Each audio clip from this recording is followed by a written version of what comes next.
Tuhan sertamu dan sertamu juga. Inilah Injil Yesus Kristus menurut Santo Matius. Dimuliakanlah Tuhan.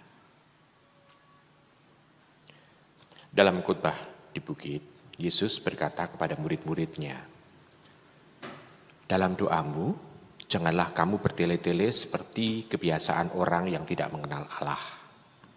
Mereka menyangka bahwa karena banyaknya kata-kata, doa mereka dikabulkan. Jadi janganlah kamu seperti mereka, karena Bapamu mengetahui apa yang kamu perlukan, seperti kamu minta kepadanya. Karena itu berdoalah begini: Bapa kami yang ada di surga, dikuduskanlah namamu. Datanglah kerajaanmu, jadilah kehendakmu di bumi seperti di surga. Berilah kami pada hari ini makanan kami yang secukupnya. Dan ampunilah kami atas kesalahan kami, seperti kami juga mengampuni orang yang bersalah kepada kami. Dan janganlah membawa kami ke dalam pencobaan, tetapi lepaskanlah kami daripada yang jahat. Amin. Karena jikalau kamu mengampuni kesalahan orang, Bapamu yang di surga akan mengampuni kamu juga. Dan jikalau kamu tidak mengampuni orang, Bapamu juga tidak akan mengampuni kesalahanmu." Demikianlah Injil Tuhan kita. Terpujilah Kristus. Ibu bapak, saudari-saudara terkasih dalam Yesus Tuhan, dalam pengajaran Tuhan Yesus mengenai doa, terutama adalah doa Bapa kami ini, menurut Matius ada sesuatu yang menarik. Yang menarik adalah memang kita seringkali mengatakan bahwa sebutan Allah dengan menyebut Bapa untuk kita semua ini sesuatu yang menarik. Baik, itu sesuatu yang menarik. Lalu juga yang dibutuhkan adalah makanan yang secukupnya, itu yang diminta. Lalu yang kedua kesejahteraan, yaitu seperti supaya surga itu bisa kita nikmati selama di dunia ini. Sehingga meminta kepada berikanlah kami itu kedamaian atau kehendak Tuhan itu bisa terlaksana di bumi seperti di surga. Ini bukankah ini juga kesejahteraan yang kita minta? Tetapi ada yang menarik, yaitu soal pengampunan. Yang pengampunan adalah kalau kita mau memohon pengampunan kepada Allah, hendaknya kita juga mengampuni kesalahan orang lain terlebih dahulu. Jadi ada sesuatu hal yang sungguh-sungguh luar biasa. Kalau kita mohon pengampunan dari Tuhan, kita harus bisa mengampuni sesama. Tuhan tidak mengatakan bahwa kalau kamu akan minta makanan yang secukupnya hari ini, kamu harus memberi makan kepada saudara yang lain. Itu justru tidak diungkap di dalam pada saat pengajaran tentang doa itu.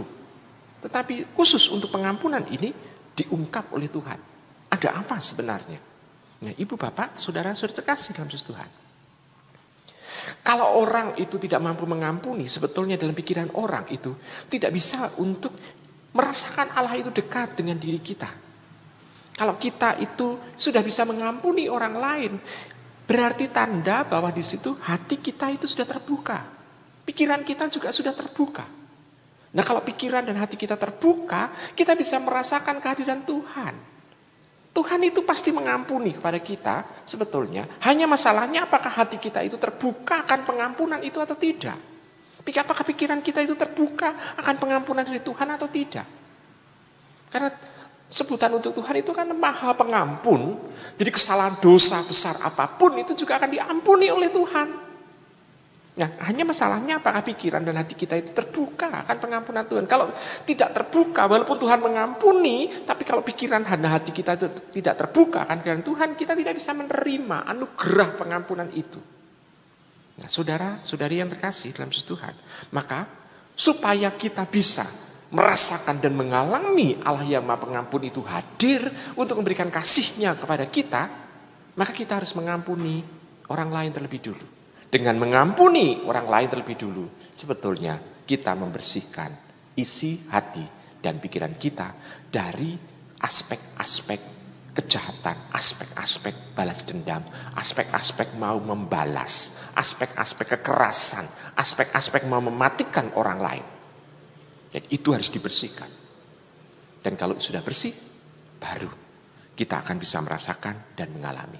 Nah, sekarang kalau ibu bapak dan saudara-saudara terkasih, pada masa prapaskah, kita Yang kita minta adalah pengampunan dari Tuhan. Seolah-olah puasa, derma, pantang itu kita lakukan demi kita mendapatkan pengampunan dari Tuhan.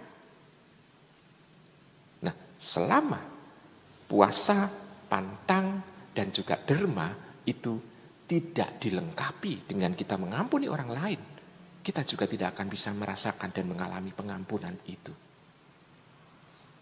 Jadi puasa, pantang, derma bukan untuk membeli pengampunan, bukan. Tetapi justru untuk bisa melatih diri kita supaya kita bisa mengampuni orang lain. Dengan kita berpantang, dengan kita berpuasa, kalau kita bisa menguasai diri kita, nafsu-nafsu kita termasuk nafsu makan itu, kita bisa melihat, kita juga akan bisa menguasai hati kita juga, diharapkan. Sehingga pengampunan bisa terjadi. Kita bisa mengampuni orang lain. Nah, ibu, bapak, saudara, sudah terkasih. Maka kita harus menghilangkan aspek bahwa seolah-olah puasa, pantang, derma itu adalah seolah-olah kita mau membeli pengampunan itu. Bukan. Maka laku tapa kita, mati raga kita adalah pelatihan supaya kita tidak masuk di dalam godaan, cobaan. Kalau godaan, cobaan, oke, itu kita bisa melihat bahwa ini dari luar. Tetapi kalau mengampuni orang lain, ini adalah tantangan dari dalam diri kita. Maka ibu, bapak, saudara, saudara terkasih, masa Prapaskah ini itu sungguh-sungguh adalah masa penuh rahmat. Tidak hanya kita melatih tantangan dari luar, tetapi juga tantangan dari dalam kita. Maka bacaan Injil hari ini mau mengajak kepada kita supaya kita bisa melatih, melawan tantangan dari dalam diri kita ini. Supaya rahmat dari Tuhan, anugerah kurnia dari Tuhan ini sungguh bisa sempurna dan paripurna bisa kita rasakan. Sehingga kalau kita bisa mengampuni orang lain, bukankah apa yang kita minta pada awal Bapa kami itu bisa terjadi, yaitu datanglah kehendakmu atau jadilah kehendakmu di bumi seperti di surga. Bukankah kalau kita mengampuni orang lain, hidup kita seperti surga pula.